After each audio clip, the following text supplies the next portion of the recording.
Hi, my name is Duncan Robertson. I've been running TT's Asia strategies since 2014 and have been able to deliver significant outperformance for our clients over that period.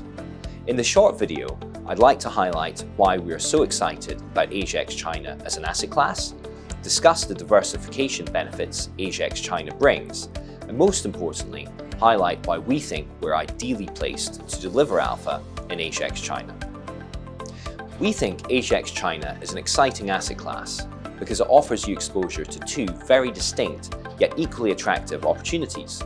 On one hand, you have the structural growth stories of ASEAN and India, economies that have young, growing populations and where debt levels are generally low. Within this group, the markets we're most excited about are India and Vietnam. We believe India reached a key turning point in its economy a few years back. We have seen the simultaneous bottoming of the bank credit cycle, the property cycle, and the investment cycle. Such cycles can last a long time, and we think we're in the early stages of an upturn that should drive above-trend growth in India for many years. Another market we're positive on is Vietnam.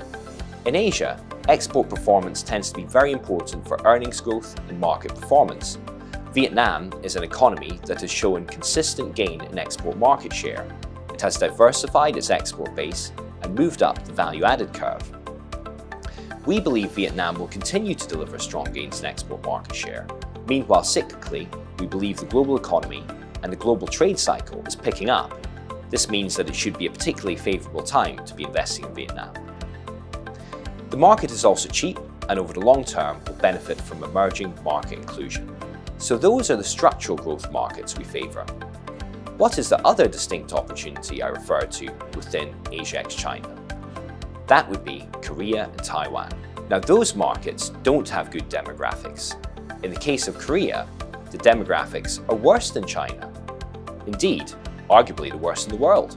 Taiwan isn't much better. These markets are relatively small and open economies. Unlike China, their stock markets are dominated by exporters. And what these markets offer is leadership in key parts of the technology supply chain. Korea dominates the manufacture of memory semiconductors through Samsung and Hynix. Taiwan, and specifically TSMC, dominates logic semiconductor manufacturing, particularly at the leading edge.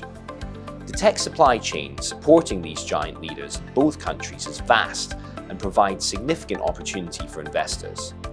So a very different opportunity in Korea and Taiwan, but one we are equally excited by.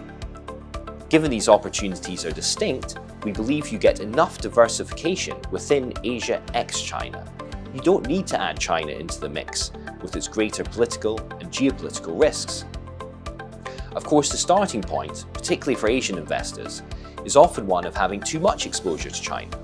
If you do already have significant exposure to China, either through your investments or business interests, then perhaps Asia ex-China is a more sensible addition to your portfolio than a traditional Asia ex-Japan fund. Asia ex-China is an exciting asset class and one that offers investors diversification benefits. But most importantly, we believe it is an opportunity that we at TT are perfectly placed to capitalize on. I've been running our Asia strategies for a decade, and in that time, we've delivered significant outperformance for our clients with a reasonable degree of consistency.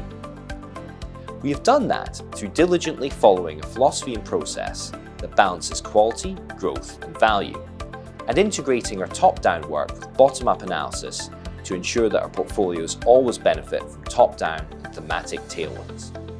Interestingly, when we look at our track record on Asia ex-Japan, from an attribution perspective, we've delivered most alpha in Korea and India, two of the most important markets in Asia ex-China.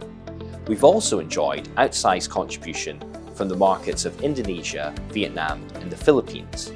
When we look at a carve-out Asia ex-China portfolio taken from our Asia ex-Japan strategy, the performance is even better than that of our excellent Asia ex-Japan strategy, demonstrating the ability we have in this space. Another reason that we are well placed to deliver for our clients in Asia ex-China is that we've always been all-cap investors, looking right across the market cap spectrum, giving proper attention to the small and mid-cap part of the market, where we think some of the most interesting opportunities reside. We can do that because we're willing to be disciplined on capacity. so that we can sensibly manage money in these markets for our clients. So in conclusion, you have an exciting asset class, one that brings real diversification benefits, and one that we at TT are ideally positioned to address for our clients.